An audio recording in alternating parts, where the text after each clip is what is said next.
and still form a puzzle to geologists and physiographers. Other traditions tell of foul odors near the hill-crowning circles of stone pillars, and of rushing, airy presences to be heard faintly at certain hours from stated points at the bottom of the great ravines, while still others try to explain the Devil's Hop Yard, a bleak, blasted hillside where no tree, shrub, or grass blade will grow. Then, too, the natives are mortally afraid of the numerous whippoorwills which grow vocal on warm nights. It is vowed that the birds are psychopomps, lying in wait for the souls of the dying, and that they time their eerie cries in unison with the sufferer's struggling breath. If they can catch the fleeing soul when it leaves the body, they instantly flutter away, chittering in demonic laughter, and if they fail, they subside gradually into a disappointed silence. These tales, of course, are obsolete and ridiculous, because they come down from very old times. Dunwich is indeed ridiculously old, older by far than any of the communities within 30 miles of it. South of the village, one may still spy the cellar walls and chimney of the ancient Bishop House, which was built before 1700, whilst the ruins of the mill at the Falls, built in 1806, form the most modern piece of architecture to be seen. Industry did not flourish here, and the 19th century factory movement proved short-lived. Oldest of all are the great rings of rough-hewn stone columns on the hilltops, but these are more generally attributed to the Indians than to the settlers.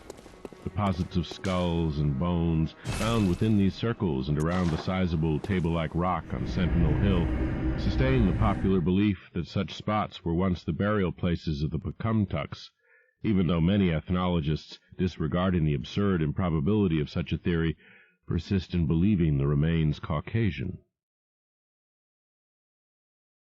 2. It was in the township of Dunwich, in a large and partly inhabited farmhouse set against a hillside 4 miles from the village and 1.5 miles from any other dwelling, that Wilbur Whately was born at 5 a.m. on Sunday, the 2nd of February, 1913.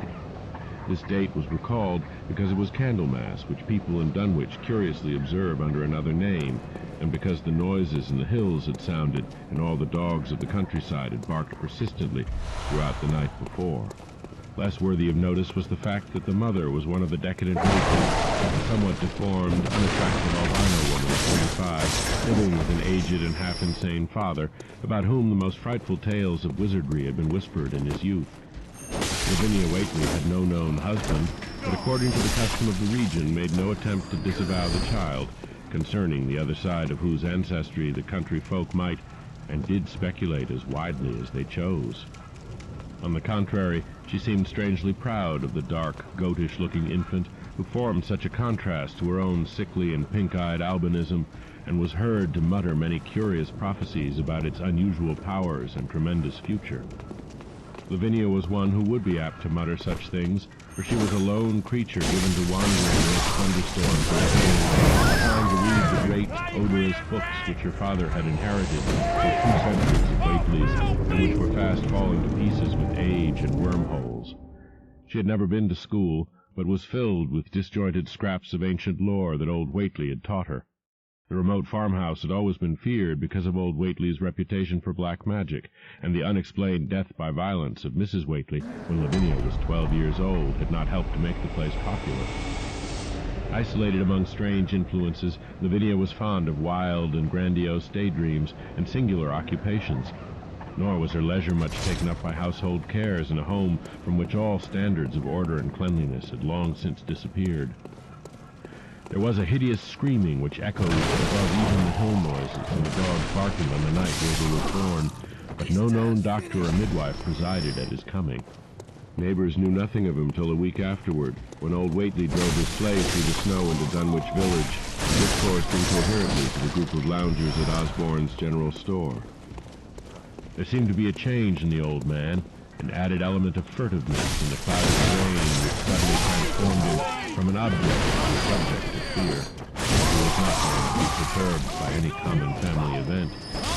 Amidst it all, he showed some trace of the pride later noticed in his daughter, and what he said of the child's paternity was remembered by many of his hearers years afterward. "I don't care what folks think. If Lavinia's boy looked like his pa, he wouldn't look like nothing you expect. You needn't think the only folks is the folks hereabouts. Lavinia's read some, and has seed some things the most of ye only tell about. I calculate her man is as good a husband as ye can find this side of Aylesbury, and if ye knowed as much about the hills as I do, you wouldn't ask no better church wedding nor hern. Let me tell you something. Someday you folks'll hear a child o' Lavinia's a-calling its father's name on the top of Sentinel Hill. The only persons who saw Wilbur during the first month of his life were old Zechariah Whately of the undecayed Whateleys and Earl Sawyer's common-law wife, Mamie Bishop. Mamie's visit was frankly one of curiosity, and her subsequent tales did justice to her observations. But Zechariah came to lead a pair of Alderney cows which old Whately had bought of his son Curtis. This marked the beginning of a course of cattle buying on the part of small Wilbur's family, which ended only in 1928 when the Dunwich horror came on the lawn. And at no time did the ramshackle Whately barn seem overcrowded with livestock. There came a period when people were curious enough to steal up and count the herd that grazed precariously on the steep hillside above the old farmhouse, and they could never find more than 10 or 12 anemic, bloodless-looking specimens. Evidently some blight or distemper, perhaps sprung from the unwholesome pasturage or the diseased fungi and timbers of the filthy barn, caused a heavy mortality among the Whately animals. Odd wounds or sores, having something of the aspect of incisions, seemed to inflict the visible cattle, and once or twice during the earlier months certain callers fancied they could discern similar sores about the throats of the gray, unshaven old man and his slatternly, crinkly-haired albino daughter. In the spring after Wilbur's birth, Lavinia resumed her customary rambles in the hills, bearing in her misproportioned arms the swarthy child. Public interest in the Whateleys subsided after most of the country folk had seen the baby, and no one bothered to comment on the swift development which that newcomer seemed every day to exhibit. Wilbur's growth was indeed phenomenal, for within 3 months of his birth he had attained a size and muscular power not usually found in infants under a full year of age. His motions and even his vocal sound showed a restraint and deliberateness highly peculiar in an infant, and no one was really unprepared when at 7 months he began to walk unassisted, with falterings which another month was sufficient to remove. It was somewhat after this time, on Halloween, that a great blaze was seen at midnight on the top of Sentinel Hill, where the old table-like stone stands amidst its tumulus of ancient bones. Considerable talk was started when Silas Bishop, of the undecayed bishops, mentioned having seen the boy running sturdily up that hill ahead of his mother about an hour before the blaze was remarked. Silas was rounding up a stray heifer, but he nearly forgot his mission when he fleetingly spied the 2 figures in the dim light of his lantern. They darted almost noiselessly through the underbrush, and the astonished watcher seemed to think they were entirely unconscious.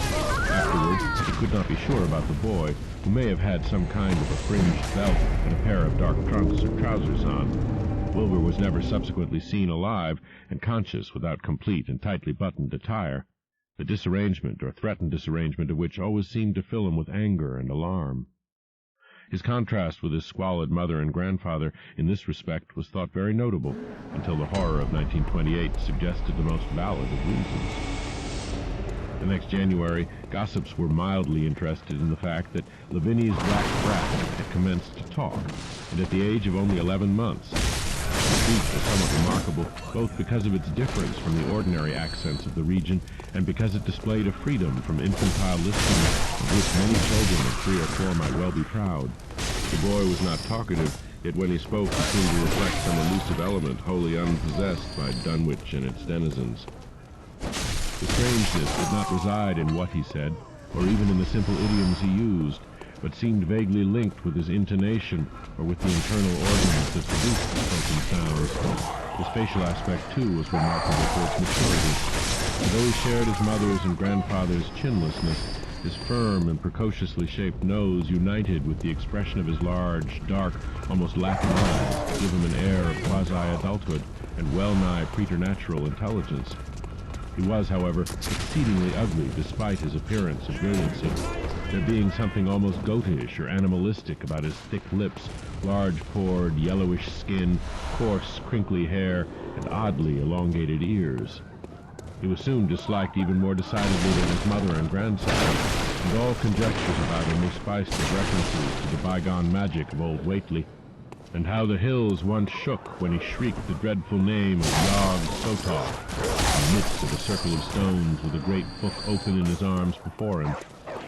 Dogs abhorred the boy, and he was always obliged to take various defensive measures against their barking menace.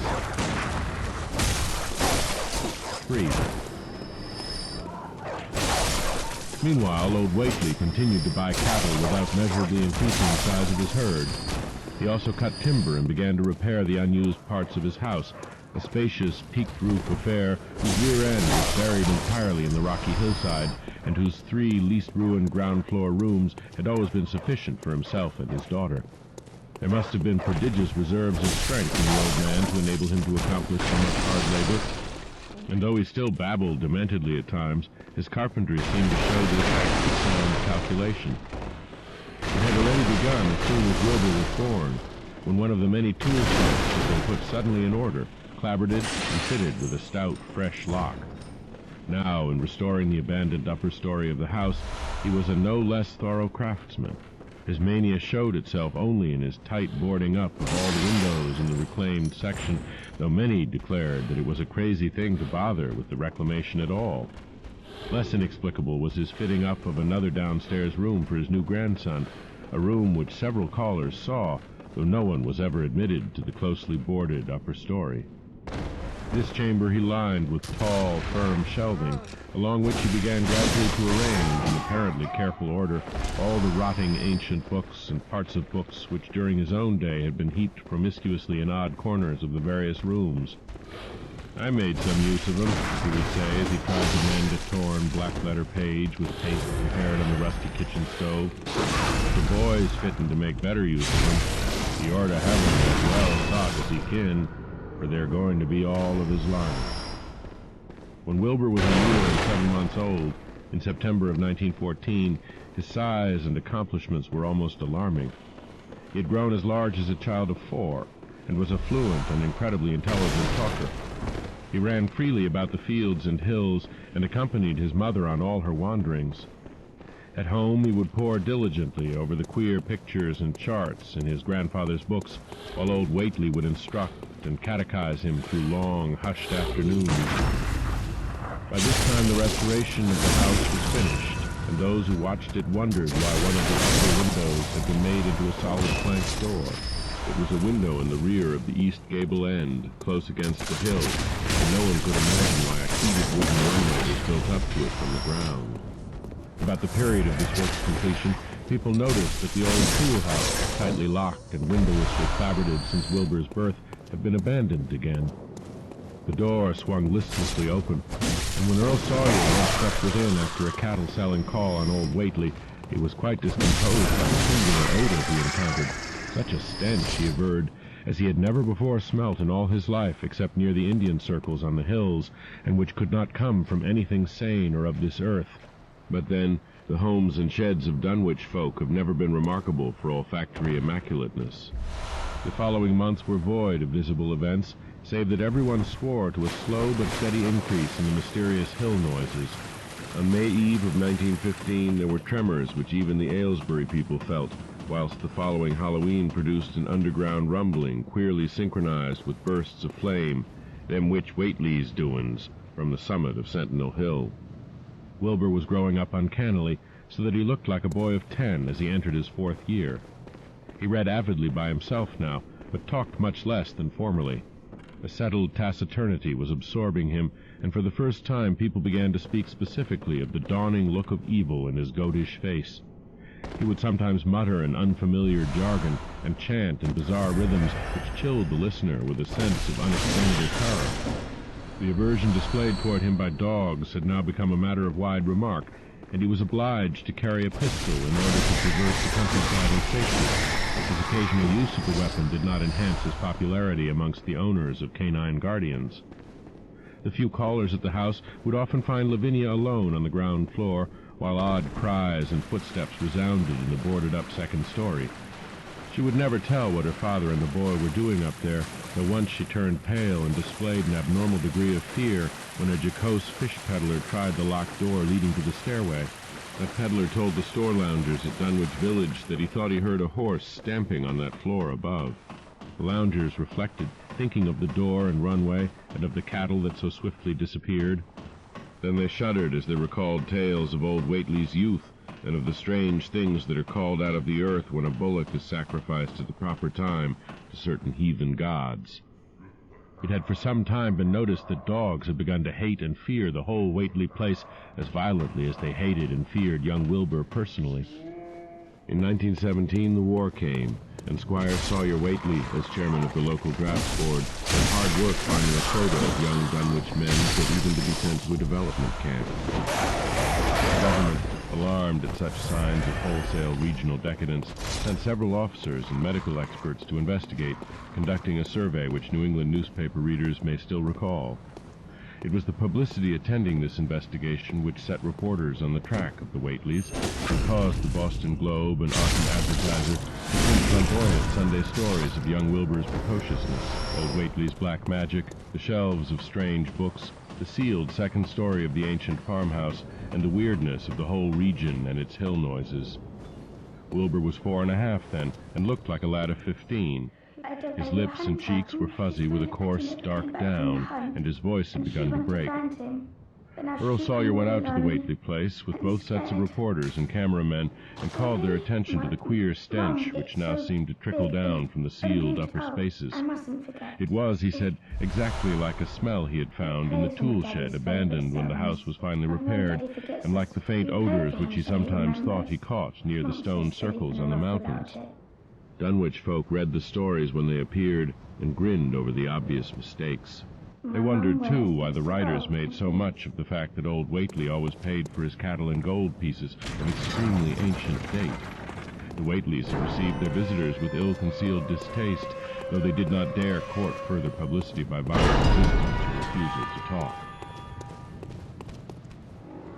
4. For a decade, the annals of the Whateleys sink indistinguishably into the general life of a morbid community, used to their queer ways and hardened to their May Eve and All Hallows orgies.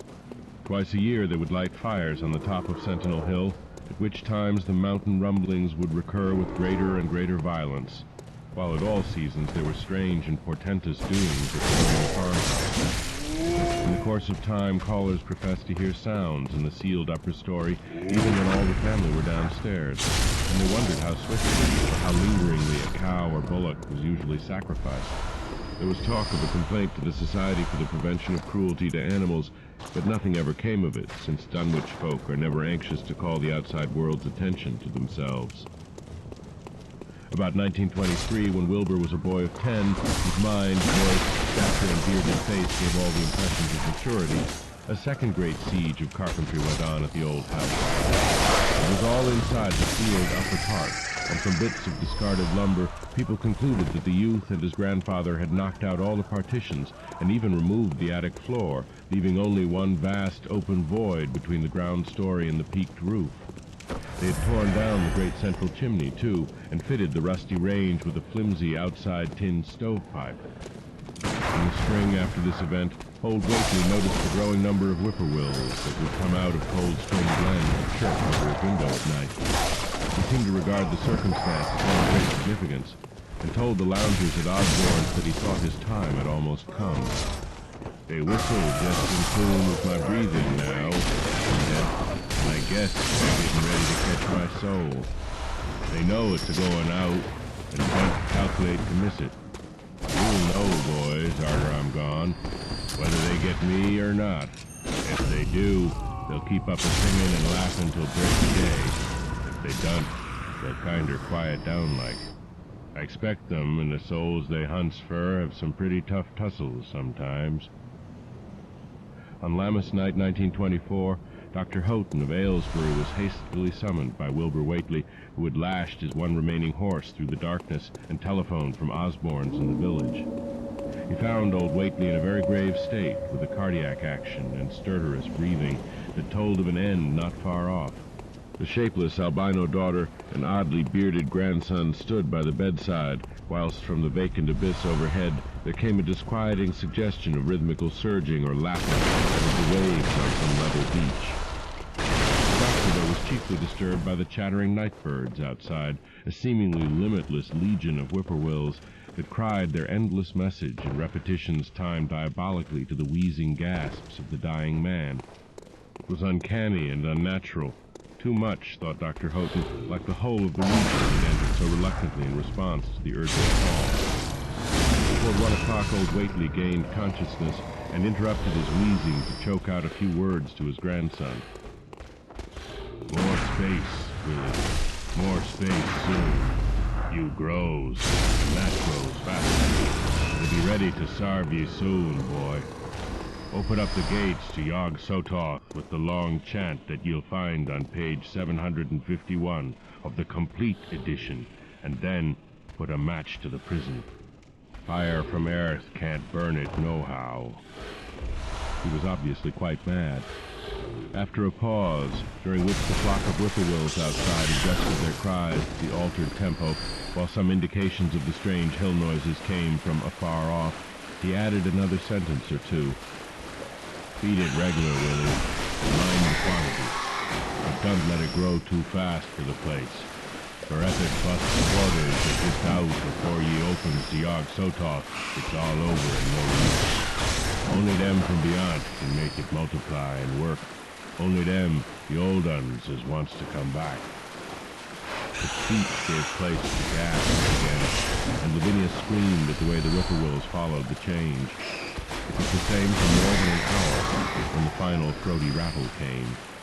Dr. Houghton drew shrunken lids over the glazing gray eyes, and the tumult of birds faded imperceptibly to silence. Lavinia sobbed, but Wilbur only chuckled whilst the hill noises rumbled faintly. "Did it," he muttered in his heavy bass voice.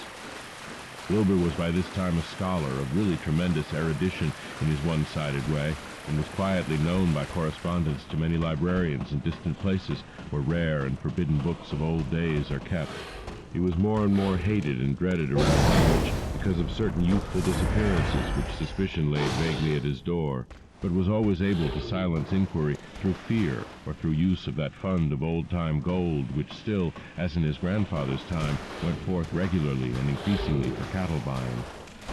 He was now tremendously mature of aspect, and his height, having reached the normal adult limit, seemed inclined to wax beyond that figure.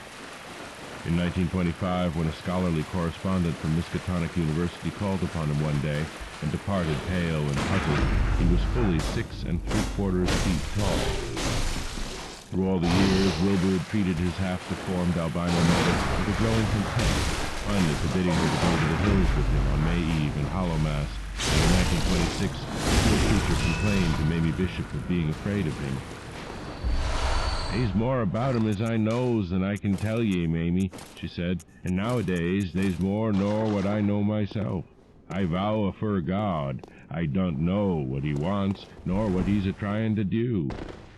That Halloween, the hill noises sounded louder than ever, and fire burned on Sentinel Hill as usual, but people paid more attention to the rhythmical screaming of vast flocks of unnaturally belated whippoorwills that seemed to be assembled near the unlighted Whately farmhouse. After midnight, their shrill notes burst into a kind of pandemoniac cachinnation which filled all the countryside, and not until dawn did they finally quiet down. Then they vanished, hurrying southward where they were fully a month overdue. What this meant, no one could quite be certain till later. None of the country folk seemed to have died, but poor Lavinia Whately, the twisted albino, was never seen again. In the summer of 1927, Wilbur repaired 2 sheds in the farmyard and began moving his books and effects out to them. Soon afterward, a reporter told the loungers at Osborne's that more carpentry was going on in the Whately farmhouse. Wilbur was closing all the doors and windows on the ground floor and seemed to be taking out partitions that he and his grandfather had gone upstairs 4 years before. He was living in one of the sheds, and Sawyer thought he seemed unusually worried and tremulous. People generally suspected him of knowing something about his mother's disappearance, and very few ever approached his neighborhood now. His height had increased to more than 7 feet, and showed no signs of ceasing its development. End of Side 4. Change side selector switch. This book is continued on the next cassette. Side 5. Tales of H.P. Lovecraft by H.P. Lovecraft. Continuing with the Dunwich Horror on page 112. 5. The following winter brought an event no less strange than Wilbur's first trip outside the Dunwich region. Correspondence with the Widener Library at Harvard, the Bibliothèque Nationale in Paris, the British Museum, the University of Buenos Aires, and the library of Miskatonic University of Arkham had failed to get him the loan of a book he desperately wanted. So at length he set out in person, shabby, dirty, bearded, and uncouth of dialect, to consult the copy of Miskatonic, which was the nearest to him geographically. Almost 8 feet tall and carrying a cheap new valise from Osborne's general store, this dark and goatish gargoyle appeared one day in Arkham in quest of the dreaded volume kept under lock and key at the college library, the hideous Necronomicon of the mad Arab Abdul al-Hazred, in Olaus Wormius's Latin version, as printed in Spain in the 17th century. He had never seen the city before, but had no thought save to find his way to the university grounds, where indeed he passed heedlessly by the great white-fanged watchdog that barked with unnatural fury and enmity and tugged frantically at its stout chain. Wilbur had with him the price list for the perfect copy of Dr. D's English version, which his grandfather had bequeathed him, and upon receiving access to the Latin copy, he at once began to collate the two texts with the aim of discovering a certain passage which would have come on the 751st page of his own defective volume. This much he could not civilly refrain from telling the librarian, the same erudite Henry Armitage, A.M. Miskatonic, Ph.D. Princeton, Lit.D. Johns Hopkins, who had once called at the farm, and who now politely plied him with questions. He was looking, he had to admit, for a kind of formula or incantation containing the frightful name Yog-Sothoth, and it puzzled him to find discrepancies, duplications, and ambiguities which made the matter of determination far from easy.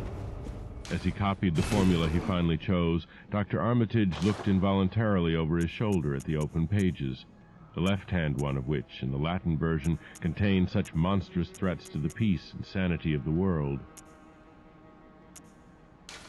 "Nor is it to be thought," ran the text as Armitage mentally translated it, "that man is either the oldest or the last of earth's masters, or that the common bulk of life and substance walks alone. The old ones were, the old ones are, and the old ones shall be, not in the spaces we know, but between them. They walk serene and primal, undimensioned and to us unseen. Yog-Sothoth knows the gate. Yog-Sothoth is the gate. Yog-Sothoth is the key and guardian of the gate. Past, present, future, all are one in Yog-Sothoth. He knows where the old ones broke through of old, and where they shall break through again. He knows where they have trod earth's fields, and where they still tread them, and why no one can behold them as they tread. By their smell can men sometimes know them near, but of their semblance can no man know, saving only in the features of those they have begotten on mankind. And of those are there many sorts, differing in likeness from man's truest eidolon to that shape without sight or substance which is them. They walk unseen and foul in lonely places where the words have been spoken, and the rites howled through at their seasons. The wind gibbers with their voices, and the earth mutters with their consciousness. They bend the forest and crush the city, yet may not forest or city behold the hand that smites. Cadath and the cold waste hath known them, and what man knows Cadath? The ice desert of the south and the sunken isles of ocean hold stones whereon their seal is engraven, but who hath seen the deep frozen city, or the sealed tower long garlanded with seaweed and barnacles? Great Thulu is their cousin, yet can he spy them only dimly. Yah, Shub-Negurath, as a foulness shall ye know them. Their hand is at your throats, yet ye see them not, and their habitation is even one with your guarded threshold. Yog-Sothoth is the key to the gate whereby the spheres meet. Man rules now where they ruled once, They shall soon rule where man rules man. After summer is winter, and after winter summer. They wait, patient and potent, for here shall they live. Dr. Armitage, associating what he was reading with what he had heard of Dunwich leaving presences, and of Wilbur Whately and his dim, hideous aura that stretched from a dubious birth to a cloud of probable matricide, felt a wave of fright, tangible as a draft of the tomb's cold clamminess. The bent, goatish man before him seemed like the spawn of another planet or dimension, like something only partly of mankind and linked to black gulfs of essence and entity that stretch like titan phantasms beyond all spheres of force, matter, space, and time. Presently Wilbur raised his head and began speaking in that strange, resonant fashion which hinted at sound-producing organs unlike the run of mankind. "Mr. Armitage," he said, "I calculate I've got to take that book home. There's things in it I've got to try under certain conditions that I can't get here, and it'd be a mortal sin to let a red tape rule hold me up. Let me take it along, sir, and I'll swear they won't nobody know the difference. I done need to tell you I'll take good care of it. It wasn't me that put this D copy in the shape it is." He stopped as he saw the firm denial on the librarian's face, and his own goatish features grew crafty. Armitage, half ready to tell him he might make a copy of what parts he needed, thought suddenly of the possible consequences and checked himself. There was too much responsibility in giving such a being the key to such outer spheres. Once he saw how things stood, he tried to answer lightly. "Wow. All right, if you feel that way about it. Maybe Harvard won't be so fussy as you do." Without saying more, he rose and strode out of the building, speaking in each doorway. Armitage heard the savage yelping of the great watchdog and studied Whately's gorilla-like look as he crossed the bit of canvas distance from the window. He thought of the wild tales he had heard and recalled the old Sunday stories in the advertiser. These things and the lore he had picked up from Dunwich rustics and villagers during his one visit there. Unseen things not of Earth, or at least not of tri-dimensional Earth, flesh-fetid and horrible, being winged gems and brooded obscenely on the mountaintops. Of this he had long felt certain. Now he seemed to sense the close presence of some terrible part of the intruding horror, and to glimpse the hellish advance in the black dominion of the ancient and once passive nightmare. He locked away the Necronomicon with a shudder of disgust, but the room still reeked with unholy and unidentifiable stench. "As a foulness shall ye know them." Yes, the odor was the same as that of the Mason farmhouse less than 3 years before. He thought of Wilbur's goatish and ominous and he laughed mockingly at the village rumors of his character. "Doing breeding?" Armitage muttered half aloud to himself. "Great God, what simpletons! Show them Arthur Macken's Great God Pan, and they'll think it a common Dunwich scandal. What thing, what cursed, shapeless influence on or off this three-dimensional Earth is Wilbur's spot? Born on Candlemas, 9 months after May Eve of 1912, when the talk about the queer Earth voices reached clear to Arkham, what walked on the mountains that May night? What rude-masked horror fastened itself on the world in half-human flesh and blood? During the ensuing weeks, Dr. Armitage set about to collect all possible data on Wilbur Whately and the formless presences around the building. He got in communication with Dr. Houghton of Aylesbury, who had attended old Whately in his last illness, and found much to ponder over in the grandfather's last words and quoted by the physician. A visit to Dunwich Village failed to bring out much that was new. A close survey of the Necronomicon, and those parts which Wilbur sought so avidly, seemed to supply new and terrible clues to the nature, methods, and desires of the strange evil that was vaguely threatening in the society. Talk with several students of archaic lore in Boston, and letters to many others elsewhere, gave him a growing amazement that passed slowly for very diseased along in a state of really acute spiritual fear.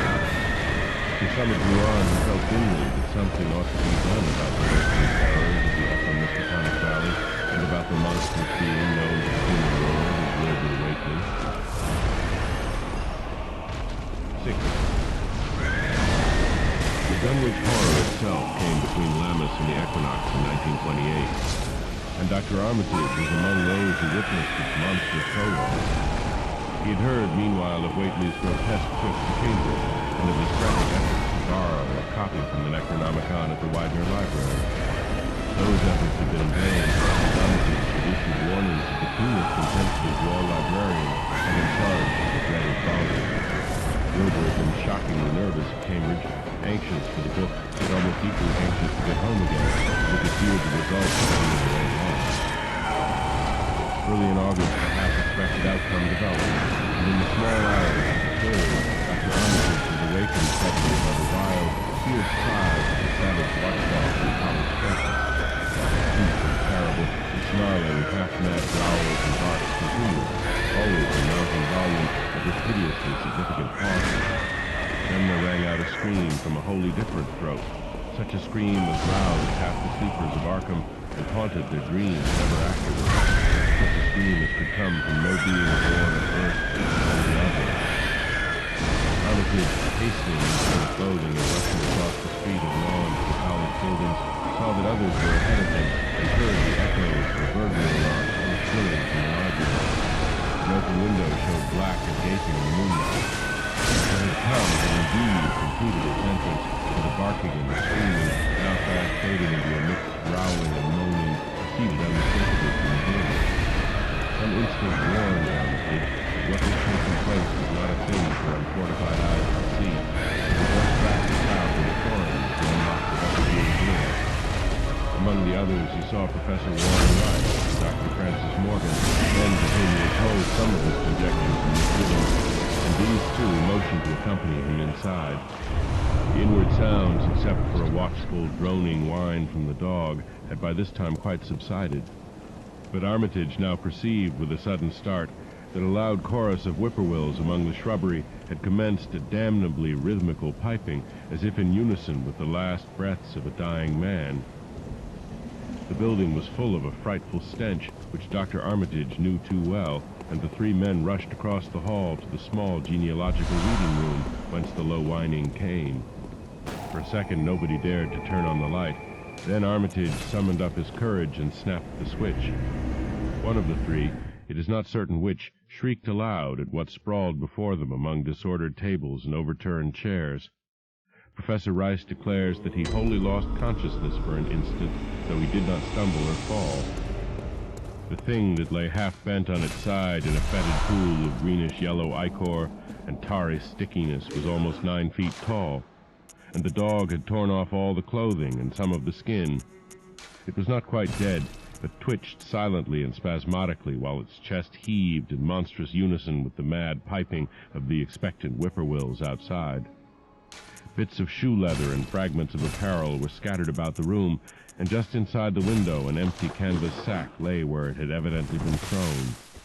Near the central desk a revolver had fallen, a dented but undischarged cartridge later explaining why it had not been fired. The thing itself, however, crowded out all other images at the time. It would be trite and not wholly accurate to say that no human pen could describe it, but one may properly say that it could not be vividly visualized by anyone whose ideas of aspect and contour are too closely bound up with the common life forms of this planet and of the 3 known dimensions. It was partly human beyond a doubt, with very man-like hands and head, and the goatish, chinless face had the stamp of the Whateleys upon it. But the torso and lower parts of the body were teratologically fabulous, so that only generous clothing could ever have enabled it to walk on Earth unchallenged or uneradicated. Above the waist it was semi-anthropomorphic, though its chest, where the dog's rending paws still rested watchfully, had the leathery, reticulated hide of a crocodile or alligator. The back was piebald with yellow and black, and dimly suggested the squamous covering of certain snakes. Below the waist, though, it was the worst, for here all human resemblance left off and sheer fantasy began. The skin was thickly covered with coarse black fur, and from the abdomen a score of long, greenish-gray tentacles with red, sucking mouths protruded limply. Their arrangement was odd, and seemed to follow the symmetries of some cosmic geometry unknown to Earth or the solar system. On each of the hips, deep set in a kind of pinkish, ciliated orbit, was what seemed to be a rudimentary eye. whilst in lieu of a tail they depended a kind of trunk or feeler with purple annular markings and with many evidences of being an undeveloped mouth or throat. The limbs, save for their black fur, roughly resembled the hindlegs of prehistoric Earth's giant saurians and terminated in ridgy-veined tags which were neither hooves nor claws. When the thing breathed, its tail and tentacles rhythmically changed color, as if from some circulatory cause normal to the non-human side of its ancestry. In the tentacles, this was observable as a deepening of the greenish tinge, whilst in the tail it was manifest as a yellowish appearance which alternated with a sickly grayish-white in the spaces between the purple rings. Of genuine blood there was none, only the fetid greenish-yellow ichor which trickled along the painted floor beyond the radius of the stickiness and left a curious discoloration behind it. As the presence of the three men seemed to rouse the dying thing, it began to mumble without turning or raising its head. Dr. Armitage made no written record of its mouthings, but asserts confidently that nothing in English was uttered. At first, the syllables defied all correlation with any speech of Earth. Toward the last, there came some disjointed fragments, evidently taken from the Necronomicon, that monstrous blasphemy in quest of which the thing had perished. These fragments, as Armitage recalls them, ran something like Nagai, Nagai, Nagai, Shagar, Waha, Yog Sota, Yog Waha. They trailed off into nothingness as the whippoorwills shrieked in rhythmical crescendos of unholy anticipation. There came a halt in the gasping, and the dog raised its head in a long, lugubrious howl. A change came over the yellow, goatish face of the prostrate thing, and the great black eyes fell in appallingly. Outside the windows, the shrilling of the whippoorwills had suddenly ceased, and above the murmurs of the gathering crowd there came the sound of a panic-struck whirring and fluttering. Against the moon, vast clouds of feathery watchers rose and raced from sight, frantic at that which they had sought for prey. All at once the dog started up abruptly, gave a frightened bark, and leaped nervously out of the window by which it had entered. A cry rose from the crowd, and Dr. Armitage shouted to the men outside that no one must be admitted till the police or medical examiner came. He was thankful that the windows were just too high to permit of peering in, and drew the dark curtains carefully down over each one. By this time 2 policemen had arrived, and Dr. Morgan, meeting them in the vestibule, was urging them for their own sakes to postpone entrance to the stench-filled reading room till the examiner came and the prostrate thing could be covered up. Meanwhile, frightful changes were taking place on the floor.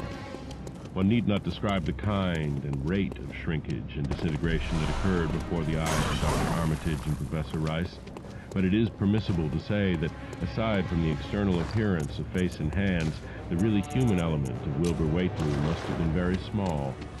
When the medical examiner came, there was only a sticky whitish mass on the painted board, and the monstrous odor had nearly disappeared. Apparently Waitley had had no skull or bony skeleton, at least in any true or stable skeleton. He had taken somewhat after his unknown father.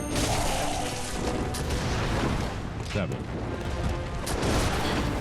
Yet all this was only the prologue of the actual Dunwich horror. Formalities were gone through by the rated officials, abnormal details were duly kept from the public, the men were sent to Dunwich and Aylesbury to look up property and notify any who might be heirs of the late Wilbur Waitley. The sweet blood. They found the countryside in great agitation, both because of the growing rumbling beneath the dome hill and because of the unwanted stench and disturbing laughing sounds which came increasingly from the great empty shell formed by the boarded-up farmhouse. Earl Sawyer, who tended the horse and cattle during Wilbur's absence, had developed a woefully acute case of nerves. The officials devised excuses not to enter the boarding place and were glad to confine their survey of the deceased living quarters and newly mended sheds to a single window. They filed a ponderous report to courthouse in Aylesbury, and litigations concerning airship are said to be still in progress amongst the innumerable legends contained and undecayed of the upper Mississippi Valley. Normal and permanent manuscript with strange characters written in a huge ledger and adjudged a sort of diary because of the spacing and the variations in ink and penmanship, presented a baffling puzzle to those who found it on the old bureau that served as the President's desk.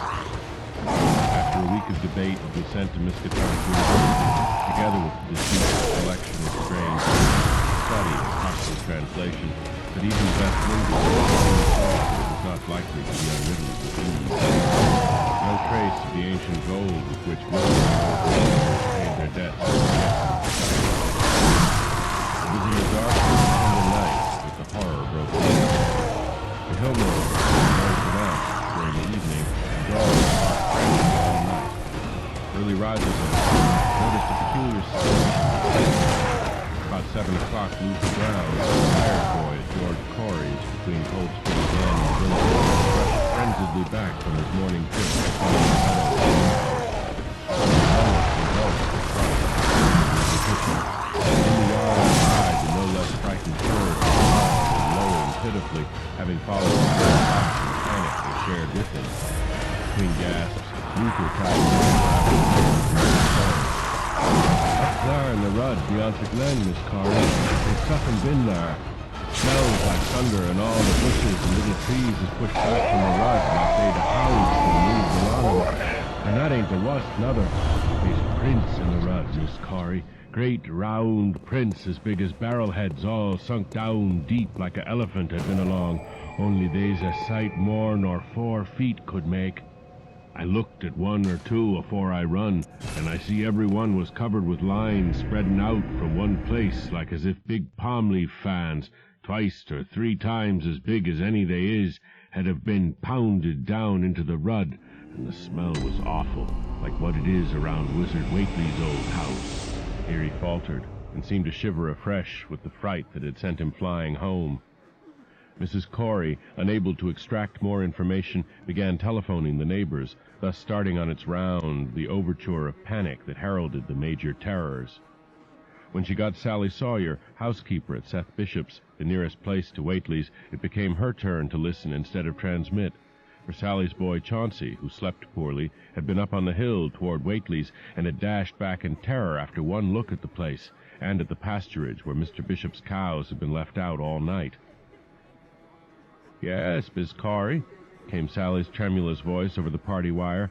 "Chauncey, he just come back a-postin' and couldn't half talk for being scairt.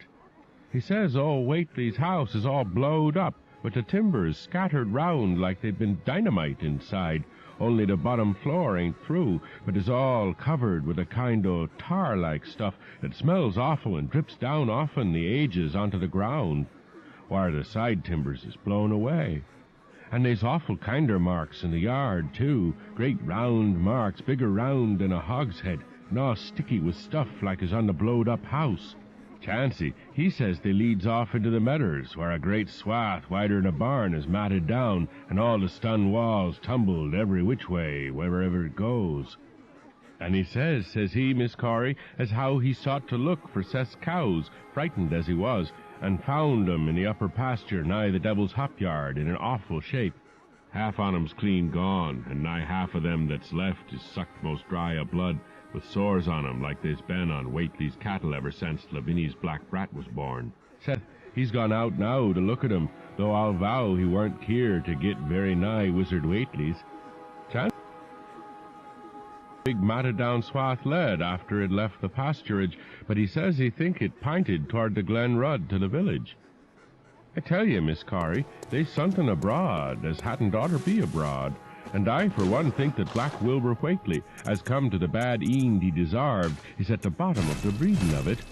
He wa'n't all human hisself, I allus says to everybody, and I think he and old Whately must have raised something in that there nailed-up house as ain't even so human as he was. They's allus been unseen things around Dunwich, livin' things as ain't human and ain't good for human folks. The ground was a-talkin' last night, and towards mornin', Chauncey, he heard the whippoorwills so loud in Cold Spring Glen he couldn't sleep none. Then he thought he heard another faint-like sound over towards Wizard Whately's, a kind of rippin' or tearin' o' wood, like some big box or crate was bein' opened fur off. What with this and that, he didn't get to sleep at all till sunup, and no sooner was he up this mornin', but he's got to go over to Whately's and see what's the matter. He's see enough, I tell you, Miss Corey. This doesn't mean no good, and I think as all the men folks ought to get up a party and do something. I know something awful's about, and feel my time is nigh, though only God knows just what it is. Did your sister take account of where them big tracks led to? No?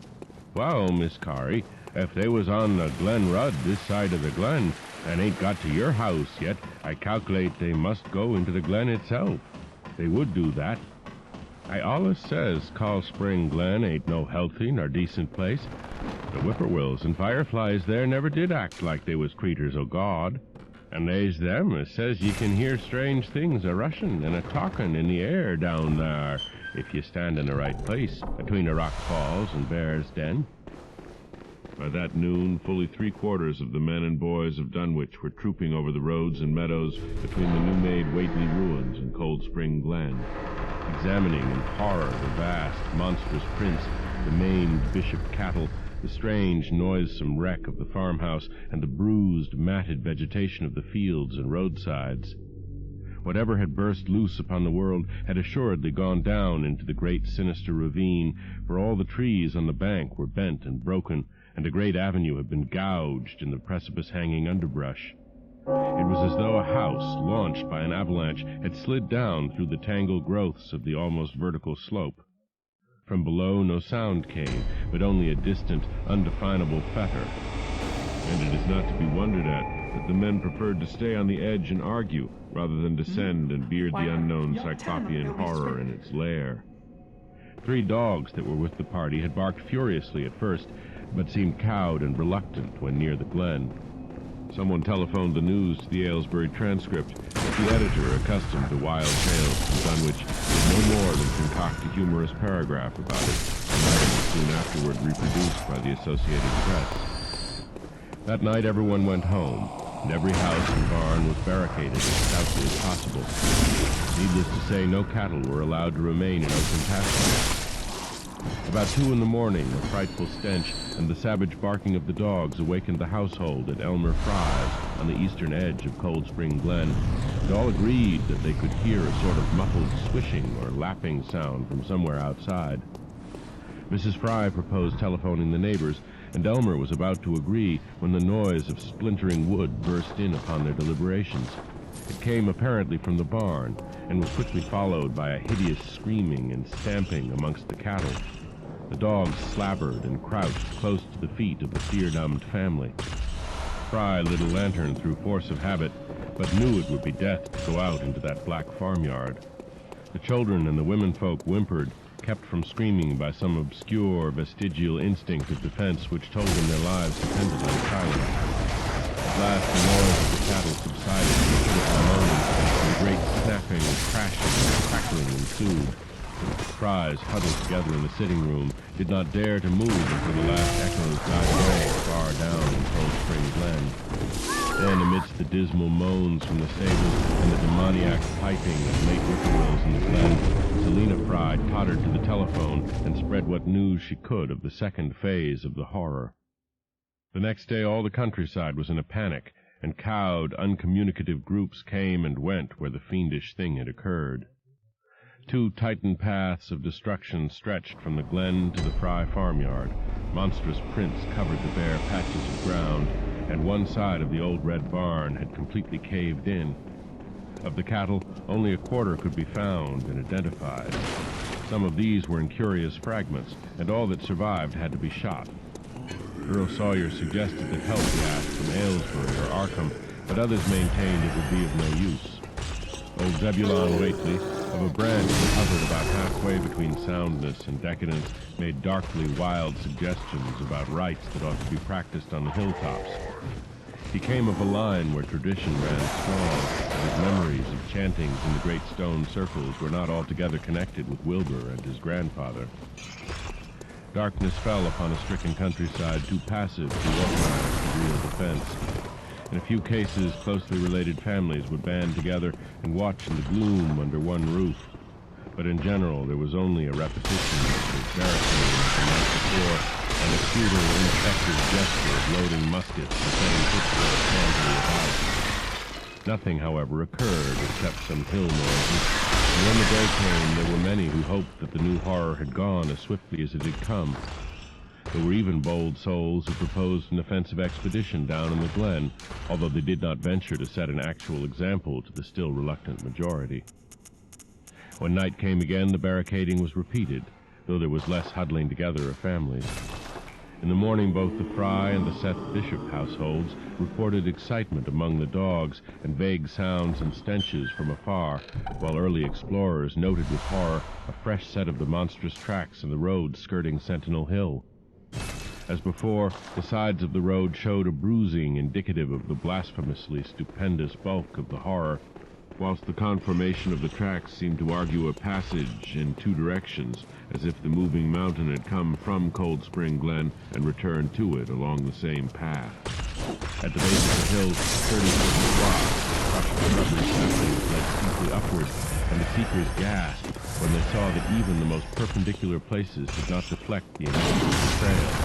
Whatever the horror was, it could scale a sheer stony cliff with almost complete verticality, and as the investigators climbed around to the hill's summit by safer route, they saw that the trail ended, or rather reversed. It was here that the Waitlings used to build their hellish fires and chant their hellish rituals by the table-like stone on May Eve and Halloween. Now that very stone formed the center of a vast space thrashed around by the mountain of horror, whilst upon its slightly concave surface was a thick and fetid deposit of the same tarry stickiness observed on the floor of the ruined Waitley farmhouse when the horror escaped. Men looked at one another and muttered. Then they looked down the hill. Apparently the horror had descended by a route much the same as that of its ascent. To speculate was futile.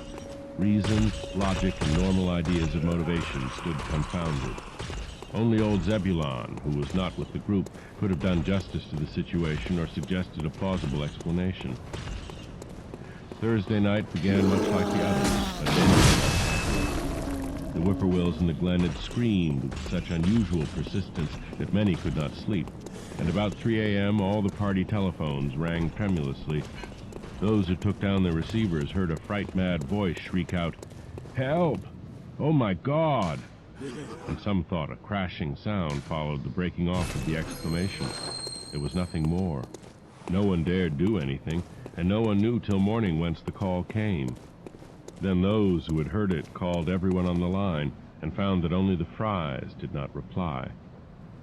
The truth appeared an hour later, when a hastily assembled group of armed men trudged out to the Fry place at the head of the glen. It was horrible, yet hardly a surprise. There were more swaths and monstrous prints, but there was no longer any house. It had caved in like an eggshell, and amongst the ruins nothing living or dead could be discovered, only a stench of tarry stickiness. And all the Frys had been erased from Dunwich. 8. In the meantime, a quieter, yet even more spiritually poignant phase of horror had been blackly unwinding itself behind the closed door of the self-lined room of office. The curious manuscript record or diary of Wilbur Waitley, delivered to Miskatonic University for translation, had caused much worry and bafflement among the experts in languages both ancient and modern, its very alphabet, notwithstanding a general resemblance to the heavily shaded Arabic used in Mesopotamia, being absolutely unknown to any available authority. The final conclusion of the linguists was that the text represented an artificial alphabet, giving the effect of a cipher, though none of the usual methods of cryptographic solution seemed to furnish any clue, even when applied on the basis of every tongue the writer might conceivably have used. The ancient books taken from Waitley's quarters, while absorbingly interesting, and in several cases promising to open up new and terrible lines of research among philosophers and men of science, were of no assistance whatever in this matter. One of them, a heavy tome with an iron clasp, was in another unknown alphabet, this one of a very different cast and resembling Sanskrit more than anything else. The old ledger was at length given wholly into the charge of Dr. Armitage, both because of his peculiar interests in the Waitley matter and because of his wide linguistic learning and skill in the mystical formulae of antiquity and the Middle Ages. Armitage had an idea that the alphabet might be something esoterically used by certain forbidden cults which have come down from old times and which have inherited many forms and traditions from the wizards of the Saracenic world. That question, however, he did not deem vital, since it would be unnecessary to know the origin of the symbols if, as he suspected, they were used as a cipher in a modern language. It was his belief that, considering the great amount of text involved, the writer would scarcely have wished the trouble of using another speech than his own, save perhaps in certain special formulae and incantations. Accordingly, he attacked the manuscript with the preliminary assumption that the bulk of it was in English. Dr. Armitage knew from the repeated failures of his colleagues that the riddle was a deep and complex one, and that no simple mode of solution would merit even a trial. All through late August, he fortified himself with the massed lore of cryptography, drawing upon the fullest resources of his own library, and wading night after night amidst the arcana of Trithemius's Polygraphia, Giambattista Porta's De Furtivis Literarum Notis, De Vigenaire's Traité des Chiffres, Falconer's Cryptomenesis Patefacta, Davies and Thickness's 18th century treatises, and such fairly modern authorities as Blair, von Martin, and Klüber's Cryptographic. He interspersed the study of the books with attacks on the manuscript itself, and in time became convinced that he had to deal with one of those subtlest and most ingenuous of cryptograms in which many separate lists of corresponding letters are arranged like the multiplication table, and the message built up with arbitrary keywords known only to the initiated. The older authorities seemed rather more helpful than the newer ones, and Armitage concluded that the code of the manuscript was one of great antiquity, no doubt handed down through a long line of mystical experimenters. Several times he seemed near daylight, only to be set back by some unforeseen obstacle. Then, as September approached, the clouds began to clear. Certain letters, as used in certain parts of the manuscript, emerged definitely and unmistakably, and it became obvious that the text was indeed in English. On the evening of September 2nd, the last major barrier gave way, and Dr. Armitage read for the first time a continuous passage of Wilbur Whately's Annals. It was, in truth, a diary, as all had thought, and it was couched in a style clearly showing the mixed occult erudition and general illiteracy of the strange being who wrote it. Almost the first long passage that Armitage deciphered, an entry dated November 26, 1916, proved highly startling and disquieting. It was written, he remembered, by a child of 3 1/2, who looked like a lad of 12 or 13. Today learned the Aklo for the Saboth, it ran, which did not like, it being answerable from the hill and not from the air. That upstairs more ahead of me than I had thought it would be, and is not like to have much earth brain. Shot Elam Hutchins' collie Jack when he went to bite me, and Elam says he would kill me if he dashed. I guess he won't. Grandfather kept me saying the Dole formula last night, and I think I saw the inner city at the 2 magnetic poles.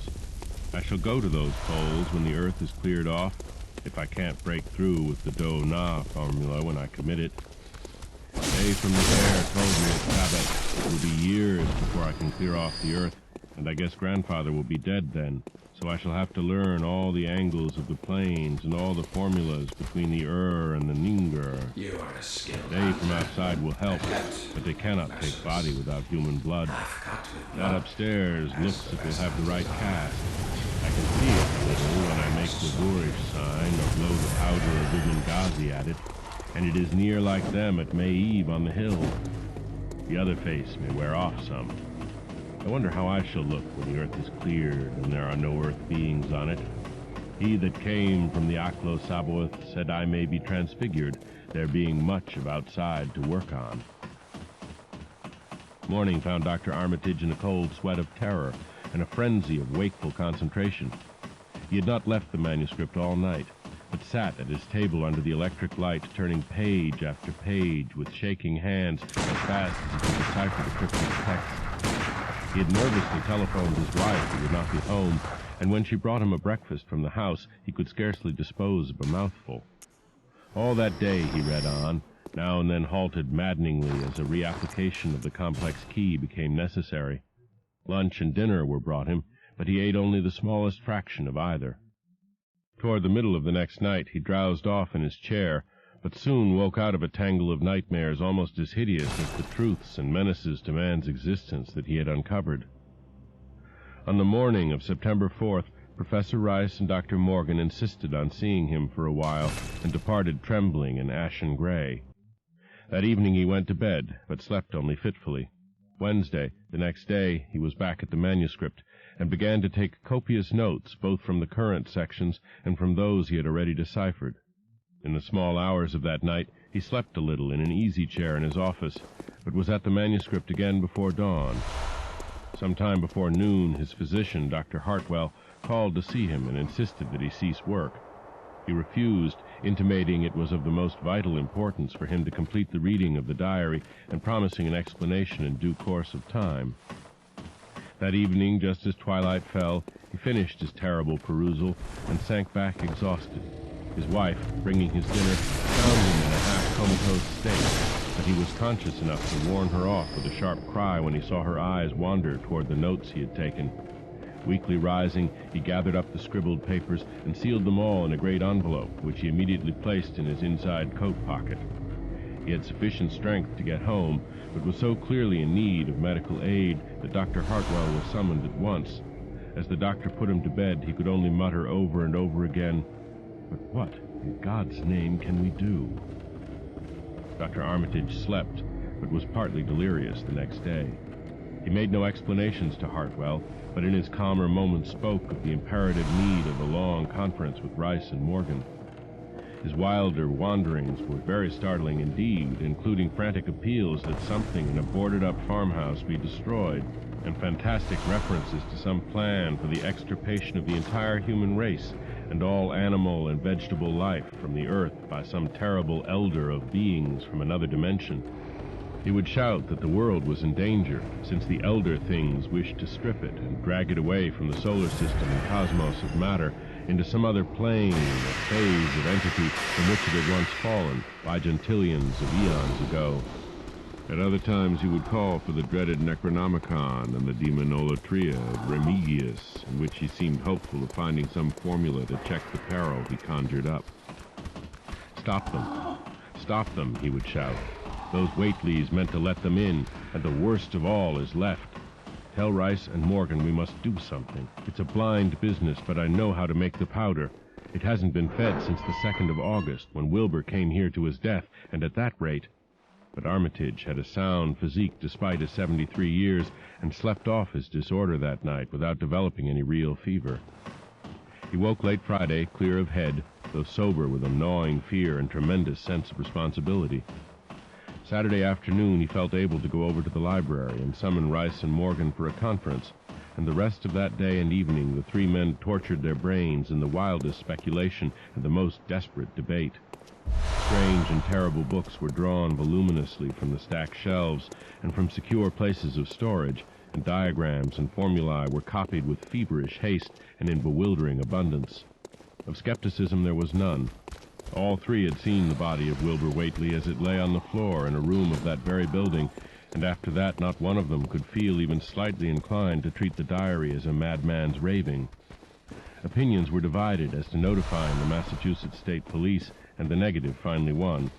There were things involved which simply could not be believed by those who had not seen a sample, as indeed was made clear during certain subsequent investigations.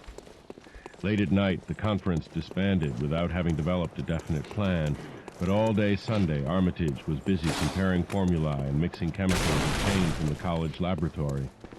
The more he reflected on the hellish diary, the more he was inclined to doubt the efficacy of any material agent in stamping out the entity which Wilbur Whateley had left behind him. The earth-threatening entity which, unknown to him, was to burst forth in a few hours and become the memorable Dunwich Horror. Monday was a repetition of Sunday, with Dr. Armitage, for the task in hand required an infinity of research and experiment. Further consultations of the monstrous diary brought about various changes of plan, and he knew that even in the end a large amount of uncertainty must remain. By Tuesday he had a definite line of action mapped out, and believed he would try a trip to Dunwich within a week. Then on Wednesday the great shock came. Tucked obscurely away in a corner of the Arkham Advertiser was a facetious little item from the Associated Press telling what a record-breaking monster the bootleg whiskey of Dunwich had raised up. Armitage, half stunned, could only telephone for Rice and Morgan. Far into the night they discussed, and the next day was a whirlwind of preparation on the part of them all. Armitage knew he would be meddling with terrible powers, yet saw that there was no other way to annul the deeper and more malign meddling which others had done before him. 9. Friday morning, Armitage, Rice, and Morgan set out by motor for Dunwich, arriving at the village about 1 in the afternoon. The day was pleasant, but even in the brightest sunlight a kind of quiet dread and portent seemed to hover above the strangely domed hills and the deep, shadowy ravines of the stricken region. Now and then on some mountain-top a gaunt circle of stones could be glimpsed against the sky. From the air of hushed fright at Osborne's store they knew something hideous had happened, and soon learned of the annihilation of the Elmer Fry house and family.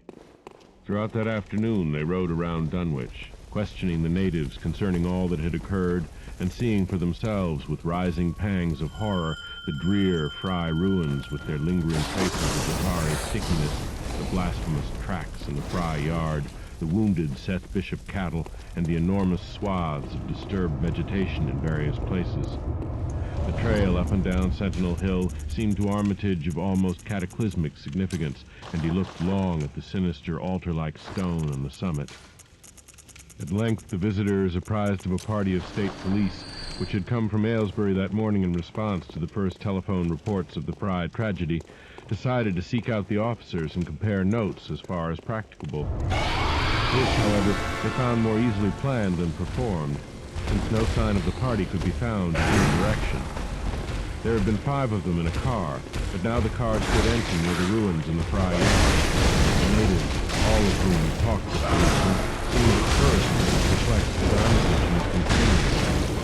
Then old Sam Hutchins saw the people and turned pale, nudging Fred Farr and pointing to the dank, deep hollow that yawned close by.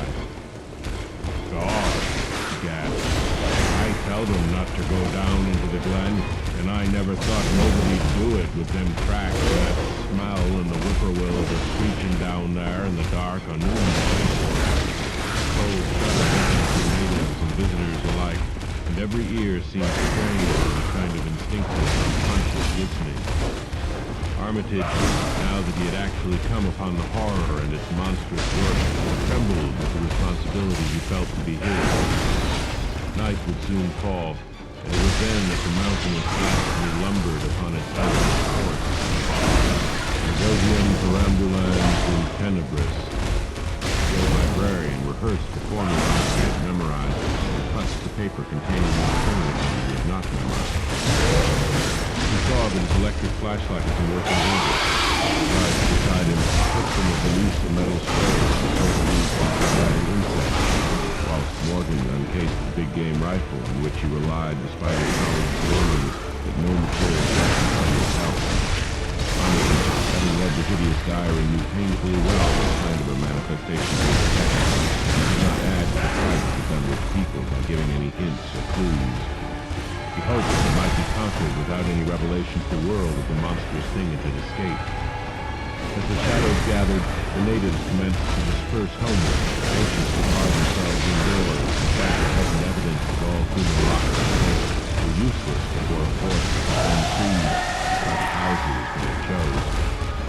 They shook their heads as the visitors planned to stand guard at the dry ruins near the glen, and as they left, had little expectancy of ever seeing the watchers again.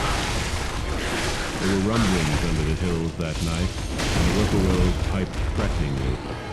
Once in a while a wind sweeping up out of Cold Spring Glen would bring a touch of ineffable fever to the heavy night air, such a fever as all 3 of the watchers had smelled once before when they stood above a mountain building at the house for 15 years and a half as human beings.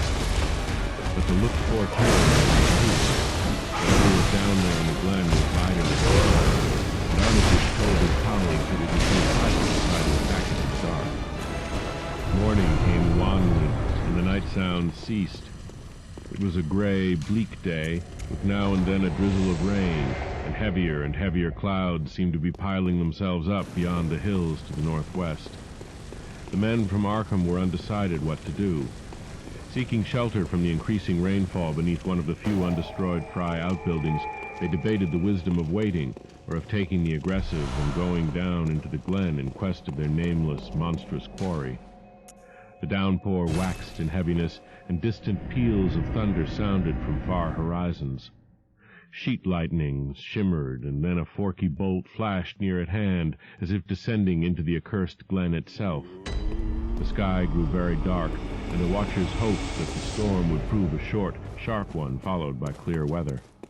It was still gruesomely dark when, not much over an hour later, a confused babble of voices sounded down the road. Another moment brought to view a frightened group of more than a dozen men, running, shouting, and even whimpering hysterically. Someone in the lead began sobbing out words, and the Arkham men started violently when those words developed a coherent form. "Oh, my God, the voice choked out. "It's a-goin' again, and this time by day. It's out, and a-movin' this very minute, and only the Lord knows when it'll be on us all."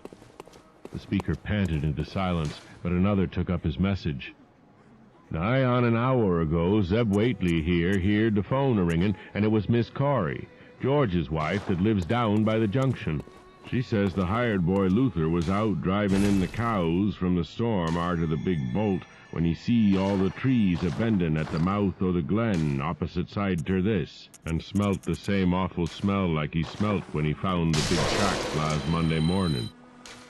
And he says there was a swishin', lappin' sound, more nor what the bendin' trees and bushes could make, and all on a sudden the trees along the rud begun ter get pushed one side, and they was a awful stompin' and splashin' in the mud. But mind ye, Luther, he didn't see nothin' at all, only just the bendin' trees and underbrush. Then fur ahead, where Bishop's Brook goes under the rud, he heard a awful creakin' and strainin' on the bridge, and says he could tell the sound o' wood a-startin' to crack and split, and all the whiles he never see a thing, only them trees and bushes a-bendin'. And when the swishin' sound got very fur off, on the rud toward Wizard Whately's and Sentinel Hill, Luther, he had the guts ter step up where he'd heard it first and look at the ground. It was all mud and water, and the sky was dark, and the rain was wiping out all tracks about as fast as could be. But beginning at the glen mouth, where the trees had moved, they was still some of them awful prints, big as barrels like he seen Monday." At this point the first excited speaker interrupted. "But that ain't the trouble now. That was only the start. Zeb here was calling folks up, and everybody was a-listening in when a call from Seth Bishop's cut in. His housekeeper, Sally, was carrying on fit ter kill. She'd just seen the trees a-bendin' beside the rud, and says there was a kind of mushy sound like a elephant puffin' and treadin' a-headin' for the house. Then she up and spoke sudden of a fearful smell, and says her Chancy was a-screamin' as how it was just like what he smelt up to the Whately ruins Monday morning. And the dogs was all barkin' and whinin' awful. And then she let out a terrible yell, and says the shed down the rud had just caved in like the storm had blowed it over, only the wind wasn't strong enough to do that. Everybody was a-listening, and we could hear lots of folks on the wire a-gaspin'. All to once, Sally, she yell again, and says the front yard picket fence had just crumbled up, though they want no sign of what done it. Then everybody on the line could hear Chancy and old Seth Bishop yellin' too, and Sally was shrieking out that somethin' heavy had struck the house, not lightnin' nor nothin', but somethin' heavy agin the front, and kep' a-launchin' itself agin and agin, though you couldn't see nothin' out the front winders, and then... Lines of fright deepened on every face, and Armitage, shaken as he was, had barely poise enough to prompt the speaker. And then Sally, she yelled out, "Oh, help! The house is a-cavin' in!"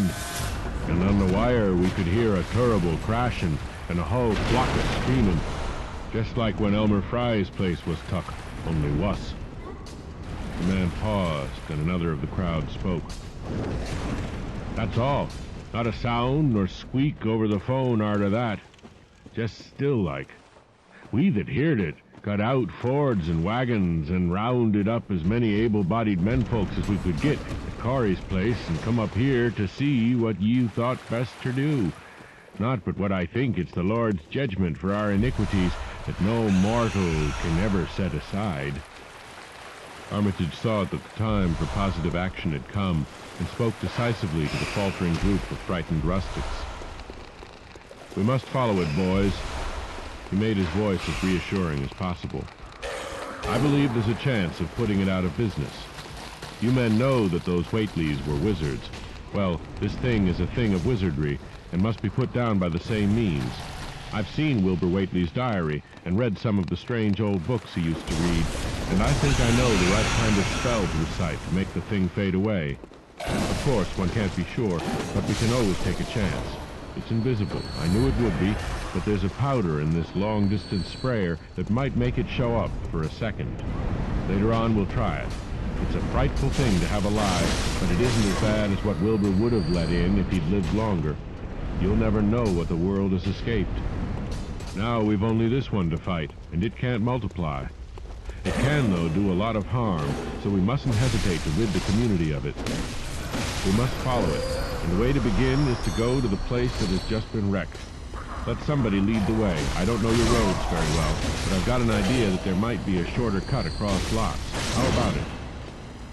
The men shuffled about a moment, and then Earl Sawyer spoke softly, pointing with a grimy finger through the steadily lessening rain. "I guess you can get to Seth Bishop's quickest by cutting across the lower meadow here, wading the brook at the low place and climbing through Carrier's Mowin and the timber lot beyond. That comes out on the upper road, might nigh Seth's, a leetle t'other side." Armitage, with Rice and Morgan, started to walk in the direction indicated, and most of the natives followed slowly. The sky was growing lighter, and there were signs that the storm had worn itself away.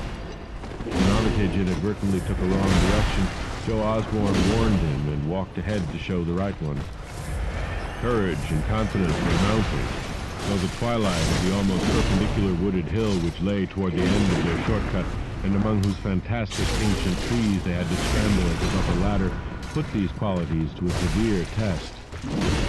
At length they emerged on a muddy road to find the sun coming out. They were a little beyond the Seth Bishop place, but bent trees and hideously unmistakable tracks showed what had passed by. Only a few moments were consumed in surveying the ruins just around the bend. It was the Fry incident all over again, and nothing dead or living was found in either of the collapsed shells which had been the Bishop house and barn. No one cared to remain there amidst the stench and tarry stickiness, but all turned instinctively to the line of horrible prints leading on toward the wrecked Whately farmhouse and the awful-crowned slopes of Sentinel Hill. As the men passed the site of Wilbur Whately's abode, they shuddered visibly and seemed again to mix hesitancy with their zeal. It was no joke tracking down something as big as a house that one could not see, but that had all the vicious malevolence of a demon. Opposite the base of Sentinel Hill, the tracks left the road, and there was a fresh bending and matting visible along the broad swath, marking the monster's former route to and from the summit. Armitage produced a pocket telescope of considerable power and scanned the steep green side of the hill. Then he handed the instrument to Morgan, whose sight was keener. After a moment of gazing, Morgan cried out sharply, passing the glass to Earl Sawyer and indicating a certain spot on the slope with his finger. Sawyer, as clumsy as most non-users of optical devices are, fumbled a while, but eventually focused the lenses with Armitage's aid. When he did so, his cry was less restrained than Morgan's had been. "God almighty! The grass and bushes is a-movin'. It's a-goin' up. Slow like. Creepin' up to the top this minute. Heaven only knows what for." Then the germ of panic seemed to spread among the seekers. It was one thing to chase the nameless entity, but quite another to find it. The spells might be all right, but suppose they weren't. Voices began questioning Armitage about what he knew of the thing, and no reply seemed quite to satisfy. Everyone seemed to feel himself in close proximity to phases of nature and of being utterly forbidden and wholly outside the sane experience of mankind. 10.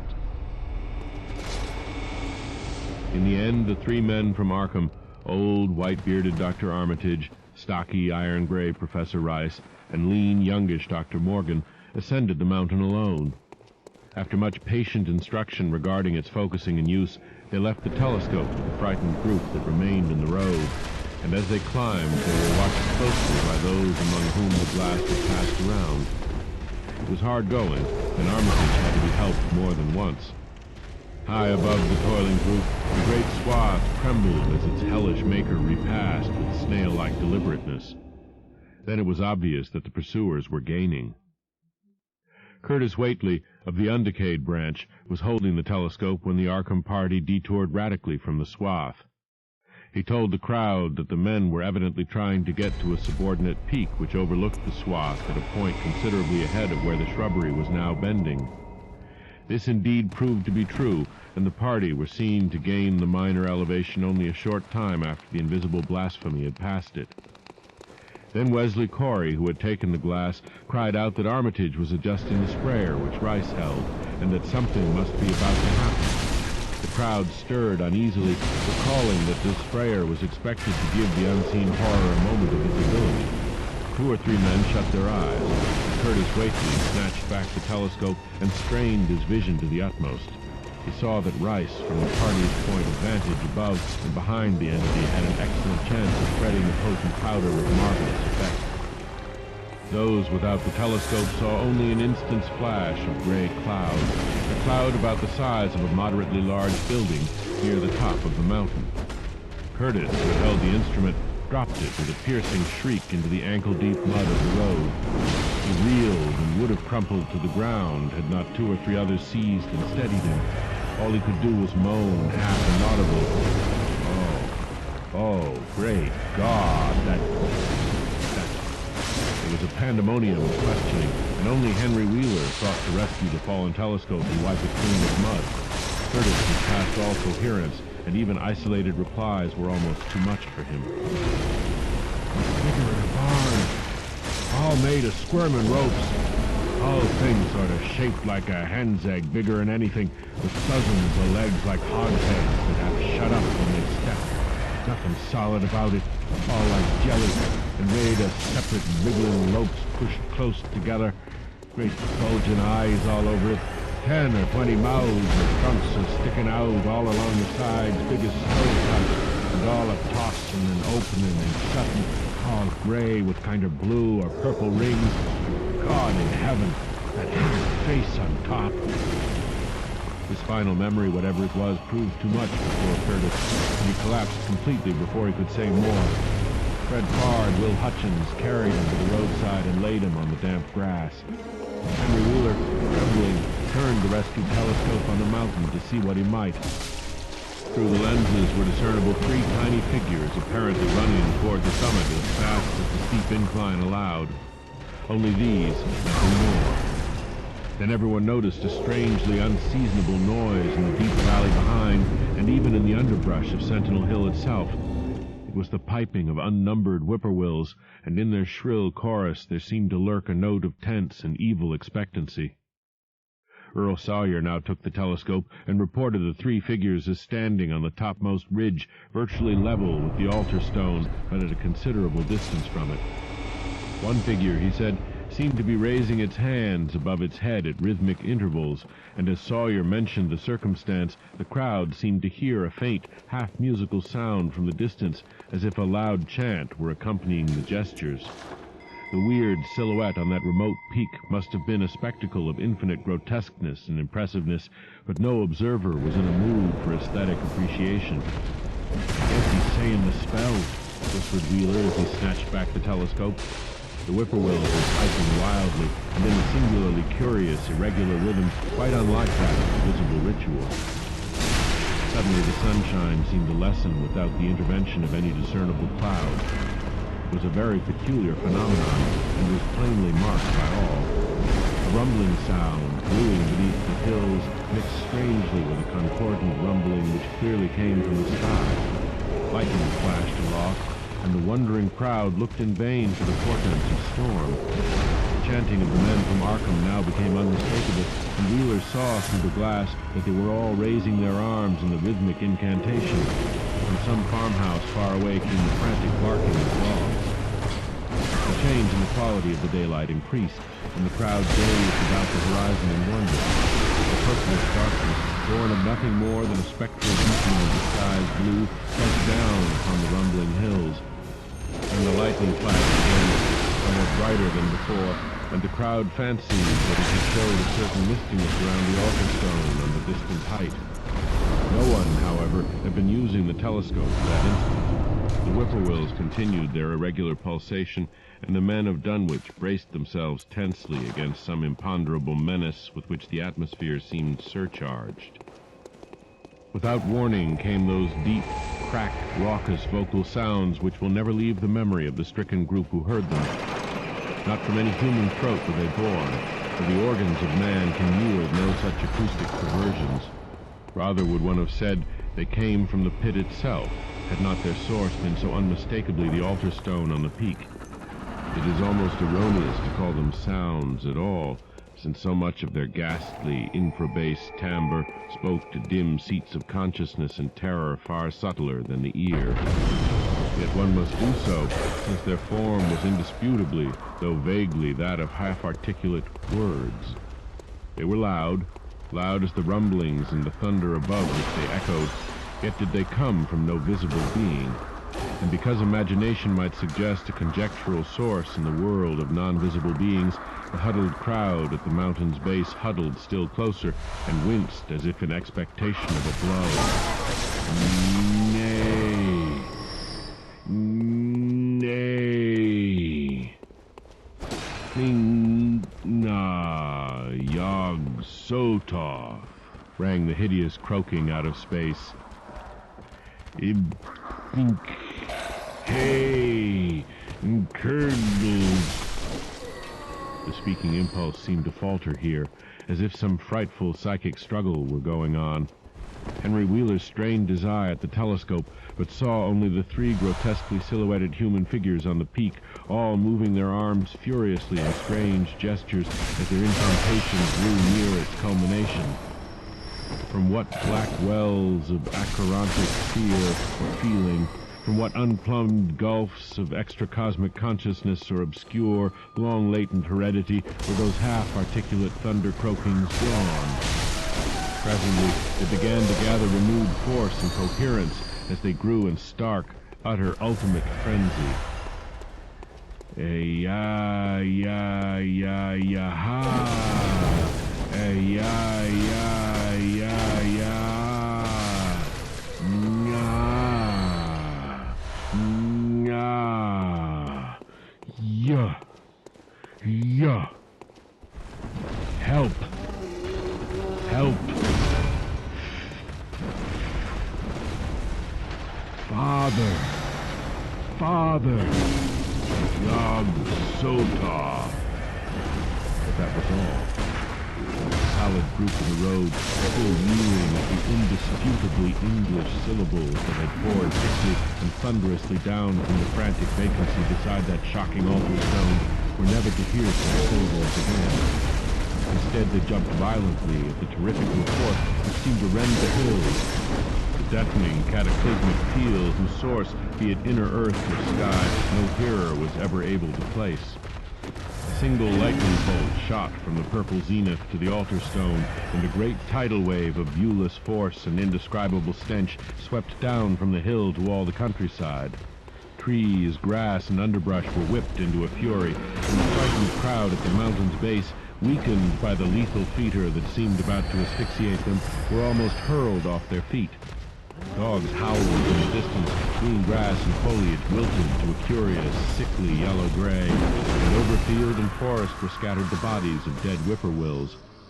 The stench left quickly, but the vegetation never came right again. To this day there is something queer and unholy about the growths on and around that fearsome hill.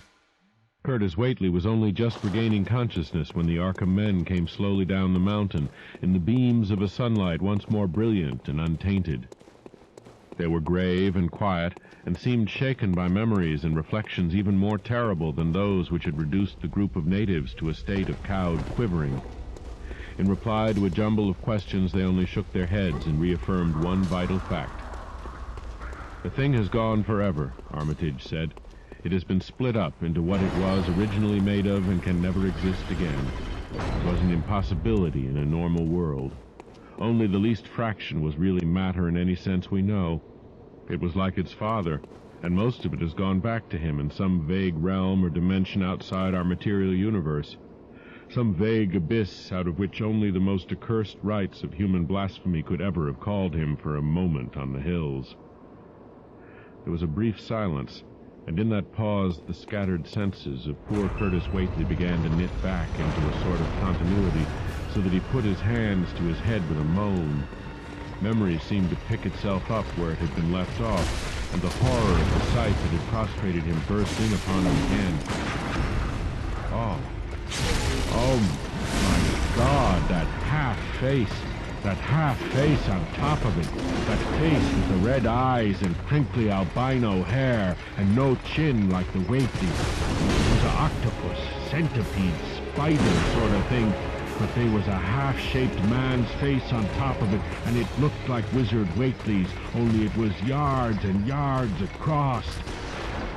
He paused, exhausted, as the whole group of natives stared in a bewilderment not quite crystallized into fresh terror. Only old Zebulon Whately, who wanderingly remembered ancient things, but who had been silent heretofore, spoke aloud. 15 year gone, he rambled. I heerd old Whately say as how someday we'd hear a child of Lavinies a-calling its father's name on top of Sentinel Hill. Joe Osborne interrupted him to question the Buckingham anew. What was it anyhow? And however did young Wizard Whately call out of the air it come from? Buckingham chose his words very carefully. It was mostly a kind of force that doesn't belong in our part of space. A kind of force that acts and grows and shapes itself by other laws than those of our sort of nature. We have no business calling in such things from outside, and only very wicked people and very wicked cults ever try to. There was some of it in Wilbur Whately himself, enough to make a devil and a precocious monster of him, and to make his passing out a pretty terrible sight. I'm going to burn his accursed diary, and if you men are wise, you'll dynamite that altar stone up there, and pull down all the rings of standing stones on the other hills. Things like that brought down the beings those Whateleys were so fond of, the beings they were going to let in tangibly to wipe out the human race and drag the earth off to some nameless place for some nameless purpose. But as to this thing we've just sent back, the Whateleys raised it for a terrible part in the doings that were to come. It grew fast and big for the same reason that Wilbur grew fast and big, and it beat it because it had a greater share of the outsideness in it. You needn't ask how Wilbur called it out of the air. He didn't call it out. It was his twin brother, but it looked more like the father than he did.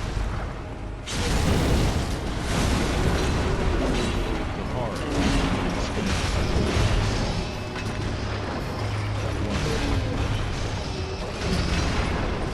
Bishop found by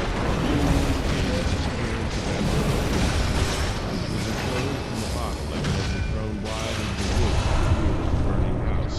It is still being held in the office of the sheriff in Arkham, Massachusetts. It was on my 7th day out of London that I reached the place in America to which my ancestors had come from England over 2 centuries before. It lay in the heart of wild, lonely country above Dunwich, Massachusetts, along the upper reaches of the Miskatonic River, and well away here even from the briar-bordered stone walls that line so much of the road away from the end. A country of great old trees pressed darkly together, many brambles, and here and there, though rarely seen from the underbrush grown up about them, the ruins of a dwelling abandoned long ago. I might easily have missed the place, for the lane leading to the house, now totally concealed by trees and bushes, was long overgrown, but the remains of a stone pillar next to the road still bore the last 4 letters of Bishop, and thus I knew I had reached my goal, from which my great-uncle Septimus Bishop had vanished in his middle years almost 2 decades before. I fought my way up the lane, through briar and bramble, over fallen limbs and trees behind it, the slope of half a mile.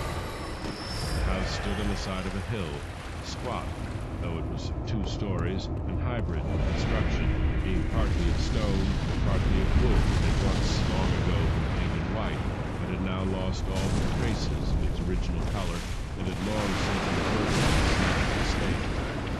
I observed its most unusual Unlike the other houses I had espied along the road, wholly or partly in ruins, it stood intact. Stone was glass, not a window pane. The weather had its way with the wood of the superstructure, particularly the circular cupola that crowned it, in which I could detect several apertures surrounded by what was clearly rotten wood. The door stood ajar, but the pillared veranda opening outward from it had protected the interior from the worst of the weather. Moreover, though dust lay thickly inside, it was quickly apparent that nothing had disturbed the interior. No vandal had laid hands upon so much as a stick of furniture, nor disturbed the still open book on the desk in the study, though mildew was everywhere, and the house smelled of damp and mustiness, which perhaps no amount of airing out would dissipate, and no intensiveness in cleaning would entirely eradicate. Nevertheless, I undertook to try, a decision that made necessary a return journey to Dunwich. So I made my way back to the main road, though that road was little more than a rutted lane, where I had left the car I had rented in New York, and drove back to Dunwich, following the dark road from Mr. Hunt's and the brooding last around town, which seemed eternally to shadow the village. There I went to the only general store the settlement offered, one that occupied an abandoned church and boasted the proprietorship of one Tobias Wakefield. Though I had had some experience with the rustics of remote corners of the earth, I was hardly prepared for my reception by the bearded, gaunt-faced old man who advanced to wait upon me, and who produced almost all the articles I wanted without a word, until I had finished and paid him. Then he looked me full in the face for the first time. "You'll be a stranger here?" Yes, I said. I'm from England, but I once had relatives here. My name is Bishop. Bishop? You said Bishop? Then, as if to reassure himself of something beyond my knowledge, he added, in a stronger voice, "There be bishops still hereabouts. You likely belong to them?" "Not likely," I said. "My uncle was Septimus Bishop." At mention of the name, Whately went a shade paler than his normal pallor. Then he made a move to sweep the articles I had bought back from the counter. "No, you don't," I said. "I paid you for these things." "You can have your money back," he said. "I don't want truck with any kin as Septimus Bishops." I had little trouble taking from him the articles I had bought, for he had no strength in his lean arms. He backed away from the counter and stood over against the shelves behind. "You'll not be going to that house?" he asked, again in a whisper, and with some alarm manifest on his old face. "There's nobody to stop you," I said. "Ain't nobody from Dunwich should set foot on that ground, let alone the house," he said fervently. "Why?" I demanded. "Don't you know?" he asked. If I did, I wouldn't tell you. All I know is that my great-uncle disappeared from his home 19 years ago, and I'm here to lay claim to his property. Wherever he is, I must be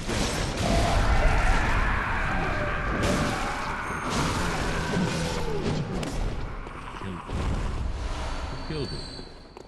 The people. Them as lived all around. Him and his. My great-uncle lived alone. I'd begun to tire of this yokel's fears and superstitions, and at his manifest lack of knowledge of my great-uncle Septimus, I felt justified in concluding that his attitude represented the typical response of the illiterate and ignorant to knowledge and education, such as my great-uncle Septimus had possessed. Whately began to mumble. "The night. Buried him and other alive. Cursed 'em, and their houses fell and died one after t'other."